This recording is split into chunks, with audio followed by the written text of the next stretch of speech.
स्वागत है आपका हमारे YouTube चैनल जयते धर्म में। नमस्कार दोस्तों, आज के हमारे इस वीडियो में हम आपके लिए जया एकादशी व्रत की पौराणिक कथा लेकर आए हैं। एक समय भगवान श्री कृष्ण और युधिष्ठिर महाराज के बीच अत्यंत महत्वपूर्ण संवाद हो रहा था।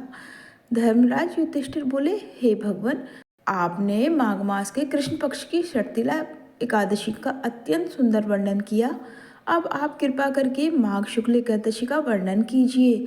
इसका क्या नाम है, इसके व्रत की क्या विधि है और इस व्रत में किस देवता को पूजा जाता है। भगवान श्री कृष्ण कहते हैं, हे राजन, इस एकादशी का नाम जया एकादशी है। इसका व्रत करने से मनुष्य ब्रह्म हत्या आदि पापों से छूटकर मोक्ष को प्राप्त होता है तथा इसके प्रभाव से भूत पिशाच आदि योनियों से मुक्त हो जाता है। इस व्रत को विधि पूर्वक करना चाहिए। अब मैं आपको पद्म पुराण में वर्णित इसकी महिमा की एक कथा सुनाता हूँ, ध्यान पूर्वक सुनिए। कई वर्षों पूर्व स्वर्गलोक में राजा इंद्र राज्य करते थे। उनके लोक में सभी देवगण प्रसन्न थे। पारिजात पुष्पों से लदे नंदन वन में एक दिन देवराज इंद्र सोमरस का पान कर रहे थे।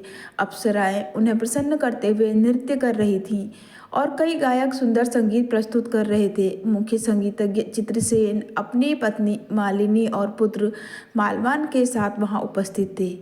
वहाँ एक पुष्पवती नाम की एक अप्सरा भी थी जो मालवान की तरफ आकर्षित हो गई। उन दोनों को एक दूसरे की ओर आकर्षित देख देवराज इंद्र क्रोधित हो गए और बोले, हे मूर्ख, तुम दोनों मुझे प्रसन्न करने का आडंबर कर रहे हो, लेकिन तुम दोनों की एक दूसरे के प्रति आसक्ति मुझे स्पष्ट दिख रही है।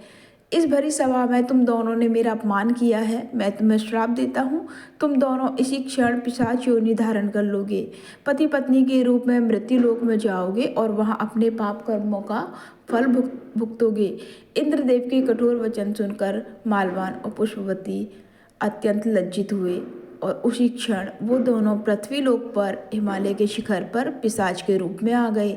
चारों ओर बर्फ ही बर्फ थी, ना खाने को कुछ था और ना ही पीने को। वो ठंड से कांप रहे थे। उन्होंने एक गुफा में शरण ले ली। एक दिन मालवान ने अपनी पत्नी से कहा, ना जाने हम कौन से पाप कर्मों को भुगत रहे हैं। इस प्रकार दोनों ठंड में गुफा में बैठे रहे। शीत लहरों के कारण उन्हें रात भर नींद नहीं आई और रात भर जागते रहे। भगवान श्री हरि का ध्यान करते रहे। संयोग से वह दिन जया एकादशी का था। उस दिन कुछ भी ना खाने पीने और रात्रि जागरण करने से उन दोनों ने पिशाच का शरीर त्याग दिया और अपना दिव्य शरीर धारण कर लिया।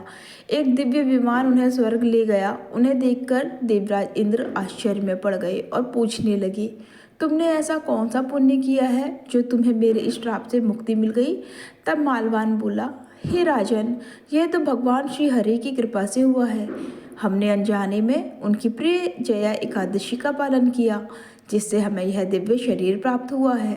यह सुन इंद्रदेव बोले, श्री हरि की भक्तिमय सेवा से मैं तुम्हें स्वर्ग में पुनः स्थान प्रदान करता हूँ।